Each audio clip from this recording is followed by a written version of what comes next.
talk a lot about meaning at work, and generally we're talking about purpose, if you like. There's a lofty thing, and we will, as company leaders, we like to put worthy words on slides and show them to everybody. And this is our purpose, or this is our mission, or this is our vision, or this is the, and it all adds up to this is the point of this place. This is what we want you to be excited about. But there's actually a different sense of meaning. If you go and look at the scientific literature, there's a much simpler sense of meaning, which is, does the world make sense? Because if the world doesn't make sense, we don't get to vision, and we don't get to purpose, and we don't get to aspiration, and we don't get to goal, and we don't get to any of those other things, because the world is just noisy and chaotic. And so it's impossible for us to see our way to the big things, which are important and are helpful for humans, but we can't see our way to the biggest sense if what's in front of us every day is literally nonsense. When you look at the scientific literature on meaning, you find that when you deprive a human being of the sense-makingness of the world, they will go and try and find more of it elsewhere. So it's so important to us that we need a certain amount of coherence in our lives, and to the extent that one bit of life becomes incoherent, we go and find more meaning, more sense, we ask other things to be more explicative of our world. We go down little rabbit holes of, this has got to mean more, this has got to make sense over here, because this is a hot mess. So meaning is really, really important to us, and of course, as soon as you start creating change, you are, again, throwing up in the air how everything used to hang together. And the hang-togetherness is really important for us. When you say, I'm excited to announce, you're not. You're just at work. You want other people to be excited, so you are trying to performatively have a big positive emotion. But are you really excited about the new vendor? Is that what excitement looks like for you? We live sad and constrained lives if we're actually excited by all the things we claim to be excited about at work. Are you actually excited about the reorg? Are you actually excited about the acquisition? Not excited, maybe hopeful, optimistic, feeling good, feeling relieved. Excited? It's not excited. But we say excited, and we say many other things which are sort of unreal words at work. So excited, we say we're thrilled. Oh, have you said, you know the thing where the new thing is even better? Have you come across that one? This will allow us to do even better at. Because if we said better, the old way would not be better. It would be bad. And we can't imagine the old way was bad. The old way was better, so the new way is even better. You see what happens? And it's all the relentless positivity march up and to the right. Which is fine for us to feel and think, but when people read these things, they're like, you're disassociated with reality. You cannot possibly be excited about the things you say you're excited about. If you're thrilled about that, you're a weird dude. And why is everything even better? Can't it just be better? This is how, we don't go home and go, kids, we've got a new car and it's going to be even better than the old car. You don't say that. You go, it's going to be better. So we don't talk this way outside work, but we talk this way at work, and when we do so, we remove reality, we remove meaning, we remove understanding. You're all familiar with these words: strategic, the drywall compound of business language. If it looks a little, forgive me, crappy, then slap some strategic on the beginning of it, and it will shine it up right away. So we have strategic initiatives because they're better than initiatives. And we have strategic assets because they're shinier than assets. And we have strategic this and strategic that. But none of them mean strategic. And by the way, the test is if you X out the word strategic and write the word tactical, does it actually change what you're talking about? And usually not. So we like to throw strategic around. We love transformations. And have you noticed how every bad thing now is an opportunity? The poor performer has a growth opportunity. The underperforming business has a growth opportunity. Do you ever go to your doctor and say, I'm feeling unwell, I think I have a health opportunity? But at work, everything's an opportunity. And what it means is that we don't say the word problem. And again, you want to divorce people from reality, then put them in a world that is obviously full of problems and ban the word problem. And it scrambles people's brains. Teams really are the sun, moon, and the stars of our experience at work. There was a finding from Gallup a couple of weeks ago.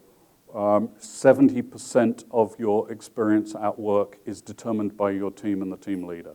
So they've actually put a number on it, which is weird because not 70% of our effort to make people have a good experience at work is focused on teams. 70% of it is focused on, I don't know, internal PR or sending emails about change or telling people how excited we are about everything.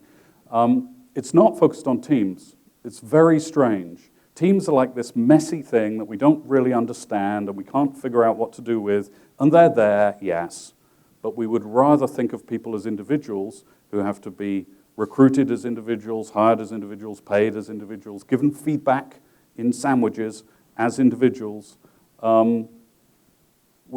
Organizations think of an employee one at a time, but the employee experiences team. My work is my team. My work is the other people here. So, A, teams are really important. B, teams are a beautiful source of stability. So let me just build this. I've done this study a couple of times now, and Gallup and the people at Gallup and Marcus Buckingham have done this study hundreds of times. But there is a way to figure out the characteristics of a high-performing team.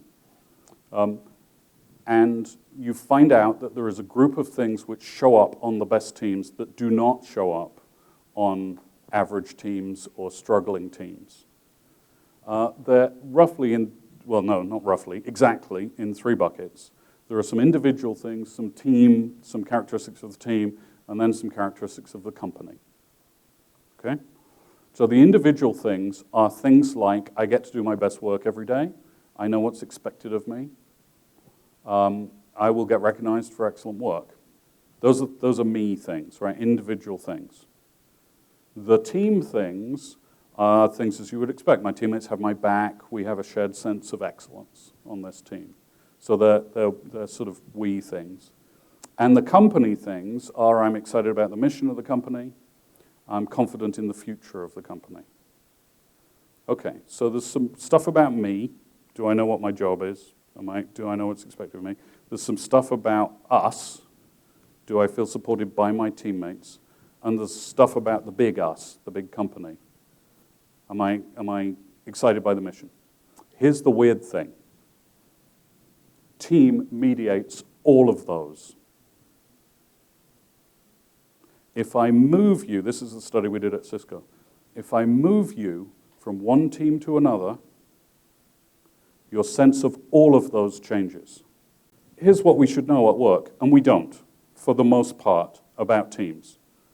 We should know, how many teams do we have in our company? Which is like the first question. You're going to be a student of teams and create great teams? Start with how many? How many are there? Most companies will tell you, well, we know how many are on the org chart. And you go, thank you, yes, I imagined you might. How many are not on the org chart? And they go, okay, well, don't really know. Well, are the ones that are not on the org chart important to you in any way? Well, yeah, those are the strategic project teams. Those are the transformation teams. Those are the teams we put together when we want to get big things done. All right, how many of those have you got? Don't know. Well, how many of them are any good? Don't know, because we don't know where they are, because we don't count them.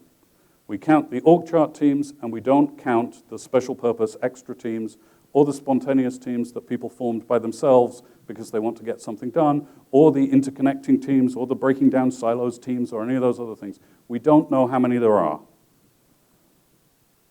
And therefore, we don't know the answer to the second question. What makes the difference between the best teams and the worst teams? Because if you can't find them all, you don't have a sample to study. And you can't tell whether the org chart teams are in some way different from the spontaneous teams. And you can't tell what's going on inside the teams, because you can't find the teams. So then when you answer that question, and you know the difference between the best ones and the worst ones, and you've counted all the teams, then you need to answer that one. How are we training team leaders to make more teams like the best ones? Because just to remember, if work is teams, which is basically true, then teams are made in large part by team leaders. How are we training the team leaders to be great at this team thing? And most of us would go, how are we doing what? No, we don't, what? No. No, we train our team leaders on compliance, and we train them on how to use the software, and we train them on, well, there was this book that this guy wrote called The Problem with Change, so we handed that out and hoped that that was sort of it. But we don't go, what's the difference between a great team and a struggling team, and what does the team leader do? And then we don't build a system to help the team leader do that. And so in that, we miss 70% of the experience of work. A little while ago, I was asked to go to a rather funny thing, even by the standards of my life, which is full of slightly funny things. I was asked to go to a rather funny thing because it was a celebration of life for a team. Right? Celebrate. And it called itself that. Hey, Ashley, we're having a celebration of life for a team. Would you please come?